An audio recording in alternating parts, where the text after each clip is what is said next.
uma observação bastante importante é que um bebê que sente cólica, que tem refluxo, azia, ou por causa dessas duas coisas não consegue se alimentar direito, ele vai sim chorar bastante, até que a gente consiga perceber o motivo do choro dele e atender ao choro dele.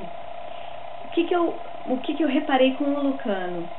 Todas as vezes que ele teve um choro bastante irritado, uma vez eu identificando esse choro e acolhendo com carinho essa manifestação dele, logo esse choro passou.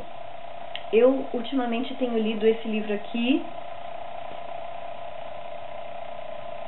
Infância, a Idade Sagrada, da Evânia Reicher.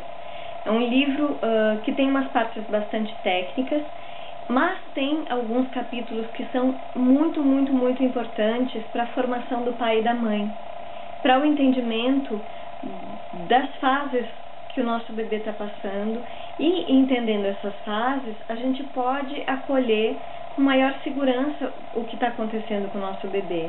O choro é uma fase que vai passar, né, e que a gente entendendo direitinho o que ele está precisando, a gente vai conseguir acolher com maior segurança, e dali para frente ele vai sentir segurança para se manifestar da maneira como ele quiser, porque ele sabe que vai ser acolhido pelos pais.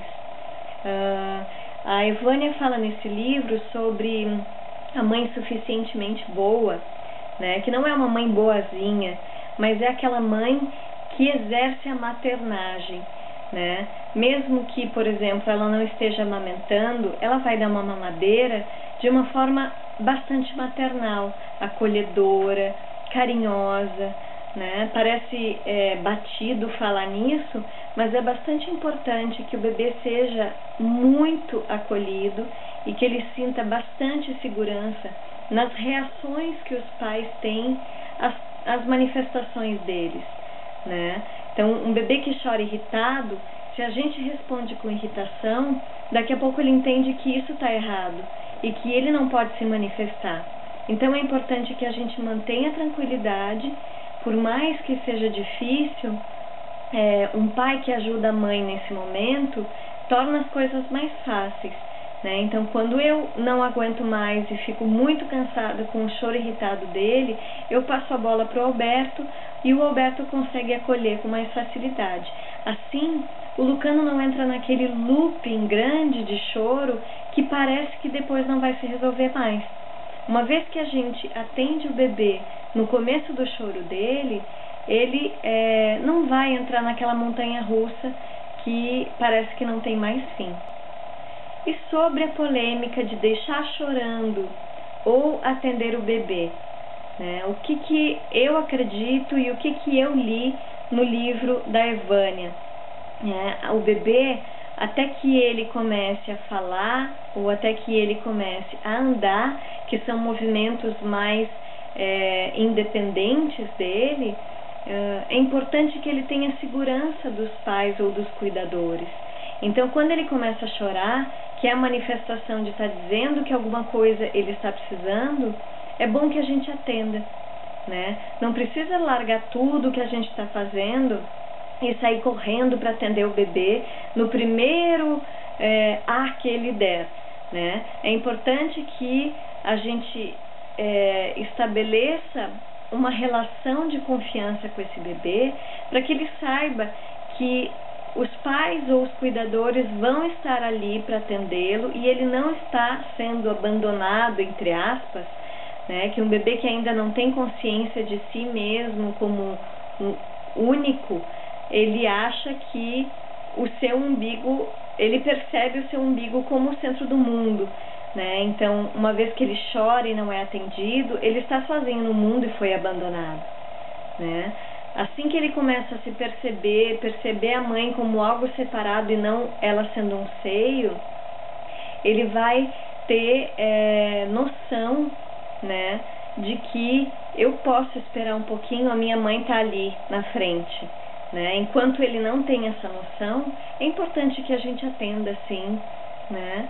Isso não vai fazer uma criança mimada, isso vai fazer uma criança segura para ir adiante nas próximas fases do seu desenvolvimento com segurança.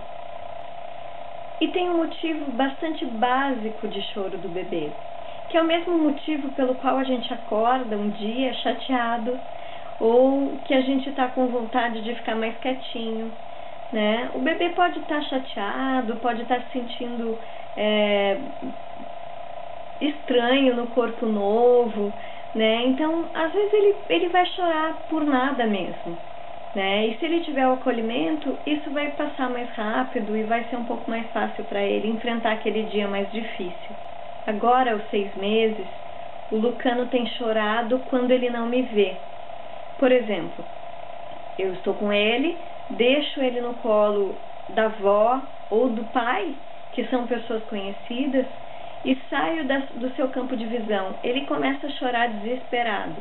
O que acontece?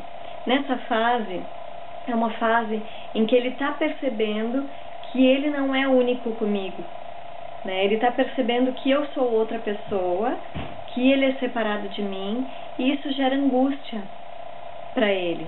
Então, ele vai chorar desesperadamente, com medo, né? Com medo dessa separação, com medo de não me enxergar.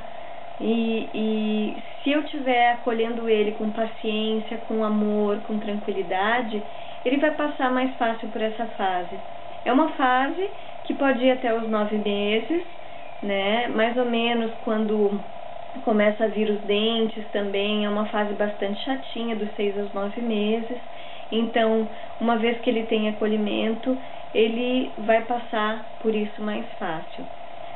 Eu não estou aqui querendo dizer que é muito fácil eu manter a calma para conseguir acolher o meu filho em momentos de choro desesperado.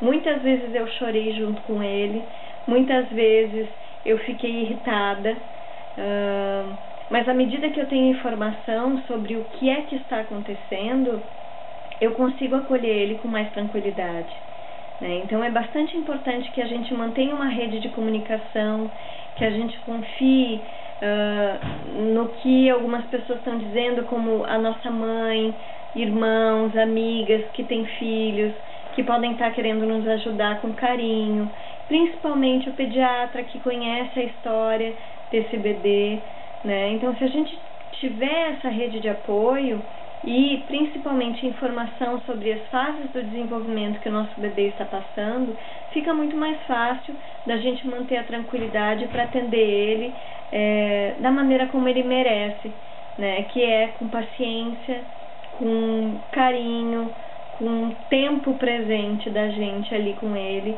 e assim ele vai se sentir bastante seguro para passar a enfrentar todas essas fases.